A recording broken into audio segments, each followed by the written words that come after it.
Ladies and gentlemen, please take your seats. The show is about to begin.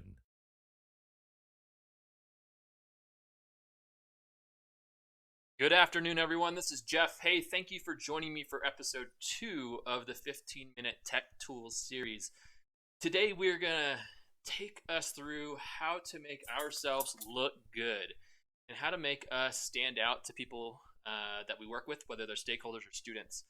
And so, as I do that, we're going to show you guys on the screens one of my favorite tools that I use, and get through this in 15 minutes, I promise. So I'm going to value all of our time.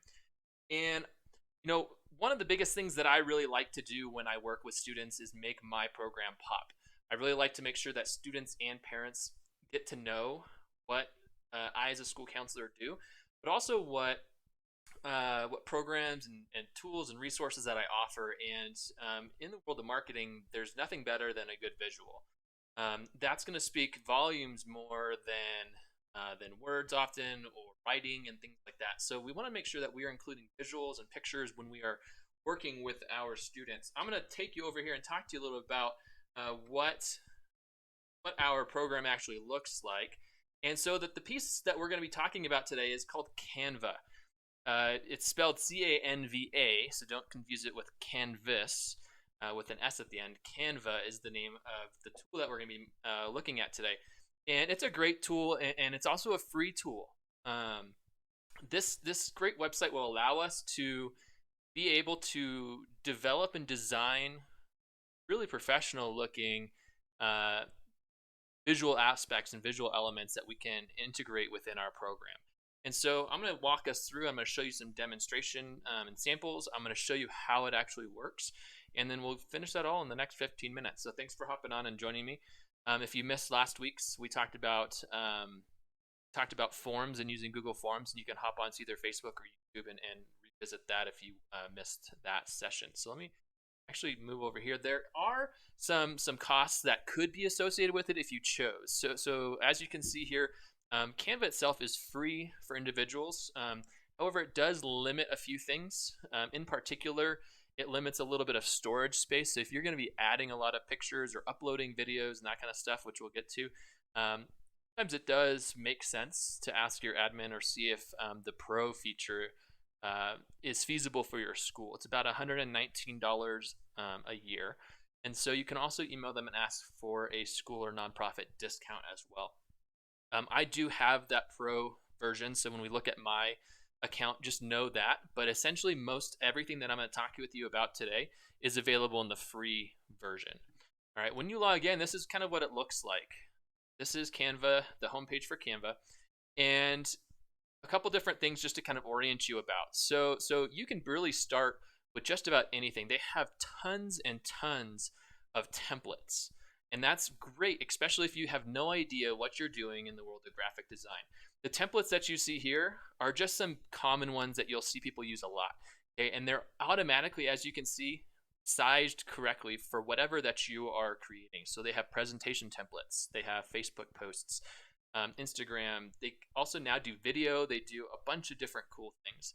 So these templates can all be found here under the Templates tab on the left. And this is a wonderful starting place to get some inspiration. I often use templates as a starting place also for some of my designs. I get some inspiration. You can skip some of the busy work of trying to lay something out appropriately and be able to just add and adjust to your own individual needs as a school counselor. Okay, and so let me just show you a few examples of on the other end of how this works, and then we'll actually create something. I'll show you how easy it is to do. For example, on Canva, I created this individual learning plan document.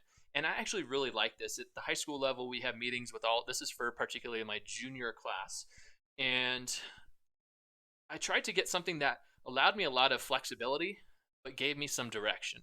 And this document has really actually helped me quite a bit with working with students. It allows me 4 key areas that I'm able to walk through in a conversation with students and their parent or guardian over the course of about 45 minutes. And it was really easy. I dragged it in shapes. I pulled off some free images that make it kind of look easy. And then this goes home with the students.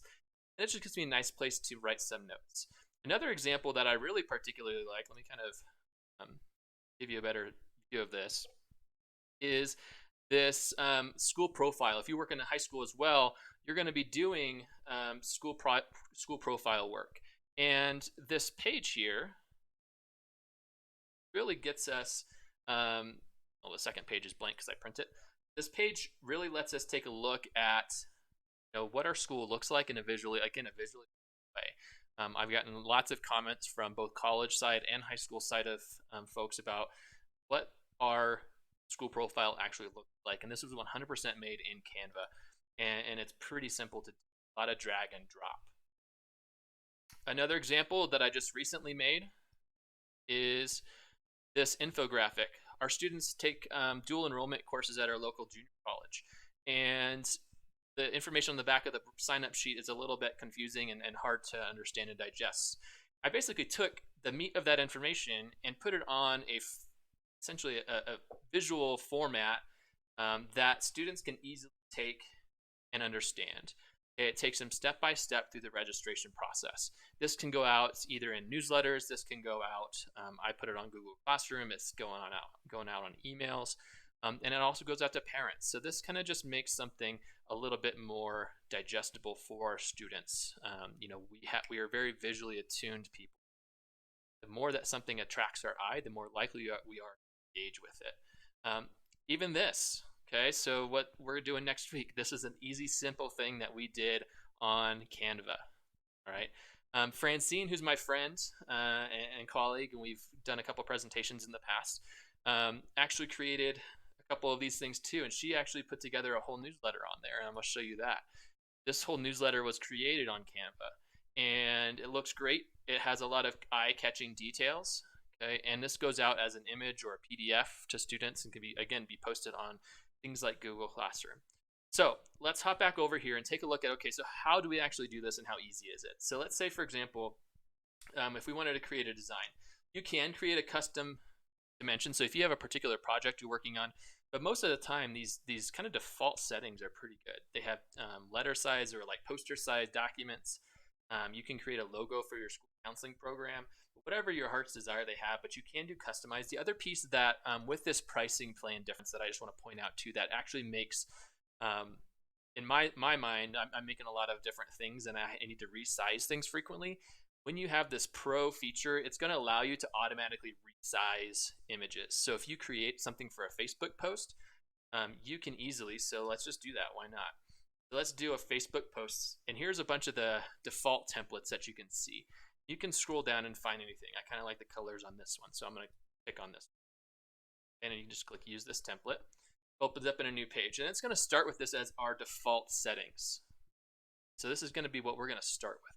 This is not necessarily what we're going to end with. But what's nice, and I'll show you this before we get too far in it, is under this menu up here called resize, it allows us to select any size that we want. So if we have a Facebook post, then we want to make an Instagram post, and let's see, what else do we want?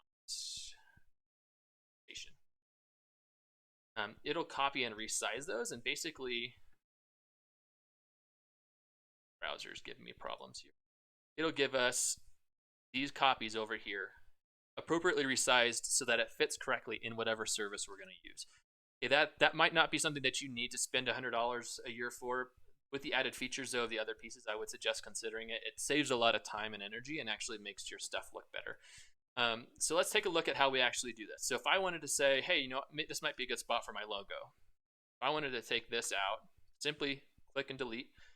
Over here on the left-hand side, you have anything from photos. So they have a bunch of stock photos, and you have access to more of those. You have about 8,000 or so on the free version, and about, I think they said, what do they say? 60,000 templates and 60 million stock images, with the Pro.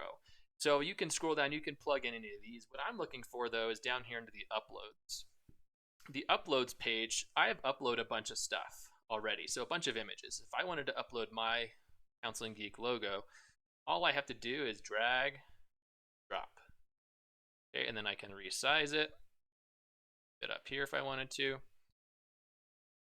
Okay, and then I'm say, hey, I'm going to be on Facebook Live. And throw that in there. Okay, so it's as simple as drag and drop. There's no fancy, there's nothing fancy here. As you use this, so I'll give you some fair warning. As you use this, though, you will get better. So your eye will develop. So a lot of these templates, the nice thing is if you have not done graphic design, many times you might be struggling with like the creativity side of it. If you practice with this and look at a lot of templates and really investigate and spend a little time kind of looking at what are marketing agencies and non-educational focused, advertising campaigns and that kind of stuff, what are they doing, and trying to emulate some of that, your graphics are going to look much better. All right, and if we wanted to edit this, we can simply say, let's high school, so FAFSA is always a big deal. FAFSA versus California Dream Act. Okay, and so maybe that's something I want to talk about on Facebook Live. I can also come up here to the text area. There's going to be some, again, generic templates that I can pull that maybe look cool that I want to kind of edit. Maybe I want to find something that has to do with find somewhere. All right, so we got some dollars. So you can see this is going to be something that's pro. Okay, so I have access to that. You might not if you don't. Okay, so maybe I'm going to throw some dollar signs in my graphic. A little easy, but okay. You can do anything that you would like to do. Once you're done with that, you just need to retitle it something. And then what you can do is you have a ton of different ways that you can actually share and export these pictures or documents or presentations that you've created. The main one is underneath this download feature. So this download button up here is going to give you a number of different ways that you can download it. Anything from a PNG, which if you're exporting graphics, the PNG is probably the suggested, as it says here. That's going to be your highest level of quality. It will be your highest size as well. So if you're having any trouble with like storage or having to upload it somewhere, you might try the JPEG option. Just note that if you do have things like if I deleted this background and I just wanted this with this text and a transparent background, this JPEG option will not preserve that transparency. So just know that. So you might want to play with that. But there's options also to save videos. You can add video backgrounds to add to Facebook or your website.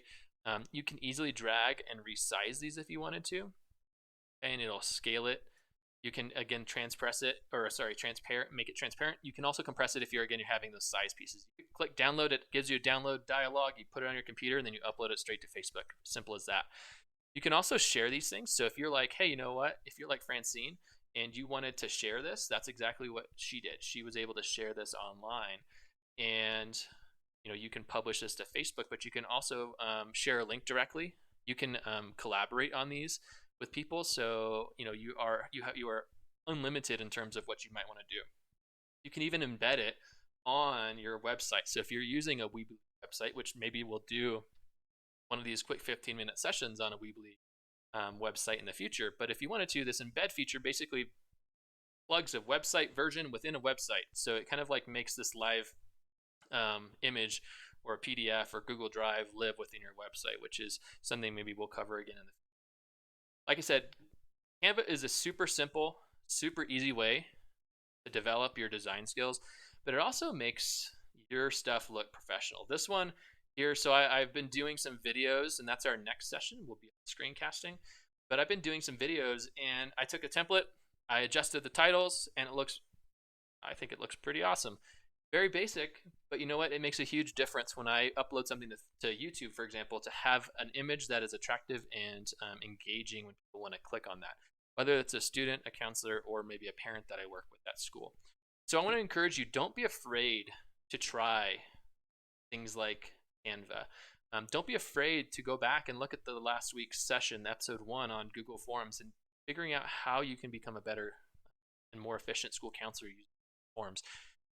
The purpose of having a 15-minute session with you is really to show that most of these things don't take a whole lot of time. Yes, it will take a little bit, but in the long run, it's actually going to make you a more effective and more purposeful and driven school counselor. It's kind of a little bit of backwards thinking, but I want you to put yourself in that mindset that what I'm doing is investing in my development as a professional. So think of it like a little professional development, digital learning that you can practice at home. What better time now than when we're all stuck at home to kind of practice a few of these things that we have to, sit in front of a computer for. Sometimes we don't like doing that in our office so much. I want to make sure that I take a second and share with you some details about what's coming up. So, like I said, next time, which will be next Tuesday, April 14th at 3 p.m. as well, our next episode, we'll be talking about screencasting, and I'll be sharing with you how to spend a little time um, sharing tutorials, doing something maybe like I'm doing right now. That's free and easy for you to access from home. So I want to invite you to do that. We'll have this on YouTube as well. We'll be posting the video afterwards to Facebook, and we'll be making sure that you guys are aware of that. But I wanted to just share that with you guys and make sure you knew, and hopefully that you guys can join us on Tuesday, April 14th at 3 p.m. as we go over screencasting and how to make some pretty cool videos for yourself and your students. So I want to thank you for joining us today. I want to thank you for spending 15 minutes with me as we go through 15-minute tech tools, and this is episode 2. All right, so we'll see you next week for episode